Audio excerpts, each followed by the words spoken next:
There are so many aspects to Gunpla. It's a great craft-based hobby for those of us who like to put things together and put them on a shelf and look at them. There is also the collectability of the kits themselves. There are multiple ways you could decide to collect Gunpla. You could decide to get all the kits for a specific mobile suit that you like. The RX-78-2 is a perfect example of this because basically every single line of kits comes out with a version of it, and there are so many of them out there. Another way you could collect is decide that you want to get all the mobile suits from a specific anime or manga series. You may like Gundam Unicorn, or perhaps you really, really like Iron-Blooded Orphans.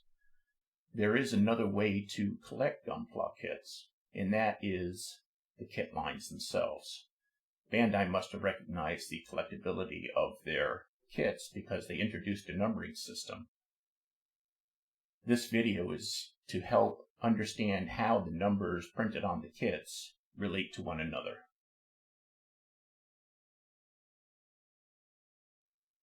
Not all Gunpla kits will have a number printed on the box or in the manual. The numbering seems to be just on the smaller kits, which include the 1/44th scale in the SD kits. This does make sense because if you're trying to draw in people for the collectability as opposed to knowledge of Gundam, you're going to want to bring them in with the smaller kits because they are less expensive. There are some exceptions, and I'll cover those exceptions later on in the video. First, let's cover the kits that don't have a numbering system.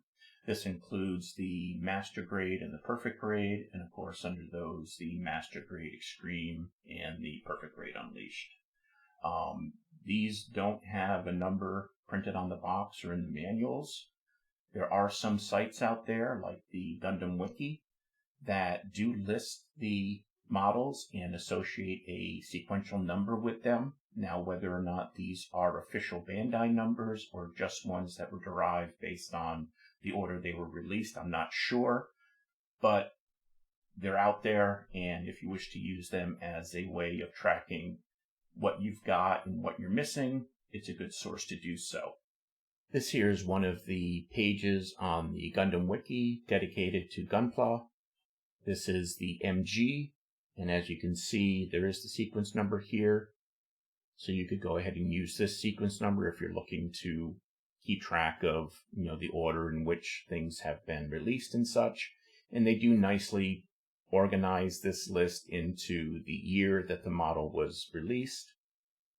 Some years having more than others, stuff like that. And then they also have some, if there's exclusives or anything like that, they will have separate sections and stuff like that. So they do seem to have a pretty good comprehensive list of what is available as far as Gunpla. Also, any premium kits, like Premium Bandai or the Gundam base kits, will not fall into the numbering system. When it comes to the kits that do have a numbering system, the most straightforward one to actually collect are the real grade kits, because it's a single sequence number for the real grades from the very first one that came out to the most recent one. For the 1/100th scale kits, there are some that did actually come out with a numbering system, and those would be the Iron-Blooded Orphan kits. They did 2 series with each season, and the numbering system started over with the first season, and these eventually became the full mechanics line. For some reason, and I'm not sure why, when the full mechanics was expanded to include the seed mobile suits, they did not do the numbering system, or at least they didn't on the very first one. Whether or not they'll add the numbering system to the subsequent seed mobile suits on that line, I'm not sure. The numbering system for the high-grade kits is a bit more complex. The number on the side of the box can either represent the timeline that the kits come from, or perhaps the series or collection of series. And there are even some lines or series that have sub-lines within them. And I'll be covering the high-grade kits for the rest of this video. The initial high-grade line that came out covered the mobile suits from the Universal Century line. these all came numbered from the very first one that came out to the most current one. In 2010, they decided to expand that original HG line to also include mobile suits from other timelines like After Colony, After War, the Future Century, the Cosmic Era, and the Correct Century. The way you can determine whether or not something came from the Universal Century kits is that the number for Universal Century is in a gold background, and the numbers for any of the other timelines included in that series are a silver background. So if you see a gold and a silver, they're part of the same line. It's not like there's two separate lines that the numbering started over. They're all the same. Also within the original HG kits, they started doing something called revives. And these were cases where they would take old kit designs and improve them and use newer technologies that have been developed over the years and recreate and reproduce these kits. And when a revive was done, it would actually get the next number in the sequence.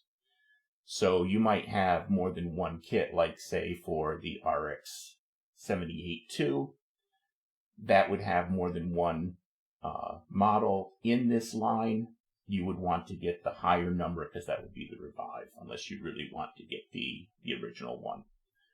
The very first revive kit was 190 in the series, and that was the gun cannon. And just at this point in time, there are over 240 kits within this initial HG line. As new series were introduced for Gundam, the mobile suits from those series started being split off into their own complete kit line with its own sequence number within. This would include things like the Iron-Blooded Orphans, the Origin series, even though that is technically part of the Universal Century. As a prequel, Bandai must have thought that it would be a good idea to have those as a separate line and keep them together. The various build series out there that produce kits for the Gundam within that, those each have their own lines with their own numbering systems. Some are combined into one, like your Build Fighters and your Build Fighters Tri will be in a single Build Fighters line itself. And then things like Age and 00 and other ones came out with their own kits as well. The kits for the mobile suits from the Seed series are the most complex to keep track of the numbering, because each kit could fall into one of several different kit lines, depending upon the badge that is on the box. In the case of the HG Cosmic Era badge, those will remain in that initial HG line that included the Universal Century and then had the other timelines added on. So those would have the number with the silver box or background around it. The kits that have the high-grade Gundam Seed badge could fall into one of three existing kit lines. If on the front cover, the underneath where the mobile suit's model number is, you will see something like Seed dash and then a number. That will be the sequence number, the same number that's on the side of the box. And if it has Seed dash in front of it, that means it's part of the standard Seed line. If instead of Seed dash in front of the number, it has a MSV in front of it, that means that it's part of the Seed MSV line. And if the number is just R and then a number both on the front of the box and the side of the box, then that is what is called a Seed Remaster. And the Seed Remaster is essentially the equivalent of a Revive kit, but for the Seed mobile suits.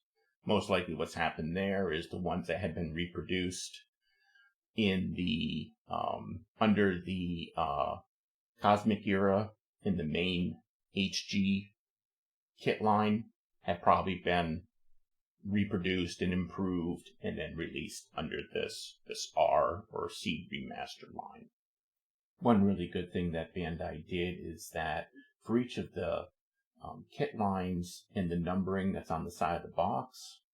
They made them distinguishable from other kit lines. So each kit line, the number on the side of the box will have either a similar background or a similar shape or something like that, where you can easily, once you get used to it, look at the side of the box and identify which kit line that box belongs to, that kit does. So they try to make it as simple as possible to identify it without having to, do a whole lot of looking around the box to figure out what goes on.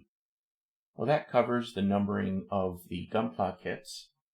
I hope you enjoyed it and this was informative and opens up a new way to look at the hobby that we all love. There are a number of sites, as I said, that do maintain lists of the Gunpla kits that have been produced. I will leave a link in the description below for the GundamWiki and specifically the Gunpla page so that you can go ahead and check that out and find out what's out there so you can decide what you want to build next or however you want to go about doing it. The GundamWiki is also a great resource for just Gundam in general. Please leave any comments if you have any questions or if there's any corrections to what I've put into this video. I would love to learn from anybody that knows more about this than I do. I'm relatively new to this whole hobby, but I just wanted to share my my insights on the collectability, being a person who collected comic books for a very, very long time. Once I saw the numbering system, it was like, wow, okay, this is what can happen as well. So I hope this was informative, and I will talk to you guys later. Thank you so much for watching this video. If you enjoyed it, please give it a thumbs up. That really does help out the channel. And if you would like, go ahead and subscribe. And if you want to get notifications, click that bell. If you have some time, please do enjoy some of the videos that are popping up around my head.